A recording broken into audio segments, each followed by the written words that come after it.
Comment trouver sa vocation? C'est ce que nous allons découvrir dans cette courte vidéo.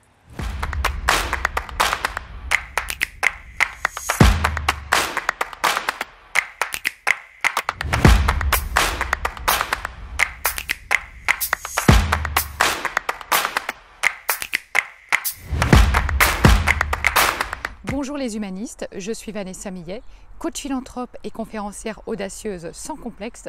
J'aide les entrepreneurs du futur et les experts passionnés, timides, mal à l'aise dans leur communication à devenir des leaders impactants et charismatiques. Alors si vous avez envie de vivre une formation ou un accompagnement avec moi, eh bien je serai particulièrement ravie de vous retrouver.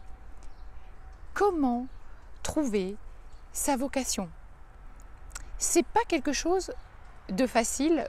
Je vous l'accorde. Ça demande vraiment matière à réflexion. Ça demande à entrer en introspection, à vraiment aller regarder à l'intérieur de soi-même.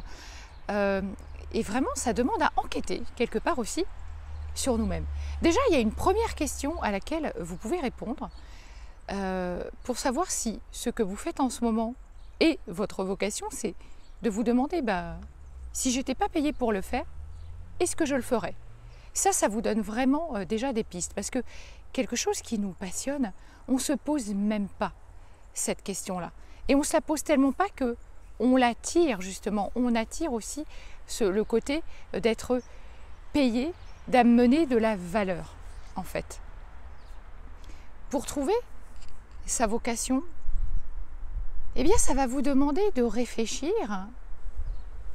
à qui vous êtes aujourd'hui, parce que notre vocation, eh bien, elle détermine notre identité. Donc aujourd'hui, est-ce que vous connaissez vos valeurs? Nos valeurs, ce sont des qualités morales que l'on a développées avec notre histoire personnelle. Allez vous introspecter sur vos passions. Quelles sont les passions que j'ai, des choses que je pourrais faire pendant des heures? Vous savez, pour trouver votre vocation, c'est le croisement de 4 éléments.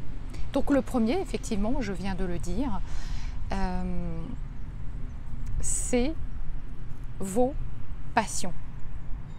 Qu'est-ce que vous êtes capable de faire pendant des heures? Qu'est-ce qui vous plaît? Certaines personnes parleront de la course à pied, d'autres de la cuisine, d'autres de la danse, d'autres vont parler du leadership comme passion, de la communication. Voilà, quelles sont vos passions à vous? Cherchez vraiment au fond de vous, prenez le temps de le faire, allez interroger des proches, famille, parents, frères et sœurs, amis proches, collègues, etc. Voilà. Souvent, les autres vont vraiment nous amener cette inspiration-là. Après, c'est quels sont vos super talents? Voilà, là vraiment, c'est encore autre chose que la passion. Parce qu'on peut être passionné par quelque chose, mais sans que ce soit un super talent. Là, maintenant, c'est voilà, allez chercher quels sont vos super talents. Certaines personnes vont dire, oh, moi, mon super talent, c'est d'être capable de relier les choses entre elles. Quel est votre super talent à vous? Et puis, vous savez, il y a un élément aussi pour moi qui est vraiment fondamental, qui va encore plus loin que tout le reste. J'en parlais au début de cette vidéo. C'est votre histoire personnelle. Faites une liste, ou mieux, imaginez, dessinez votre ligne de vie et vous allez écrire tous les événements marquants de votre vie, d'aussi loin que vous puissiez vous souvenir. Les faits marquants, positifs et négatifs, tout ce qui vous est arrivé de bon et de moins bon dans votre vie. Parce que ça, ce sont des éléments mais essentiels qui vont vous permettre de découvrir votre vocation. Et puis enfin, il y a ce que j'appelle, encore au-delà du super talent, c'est votre don unique à vous.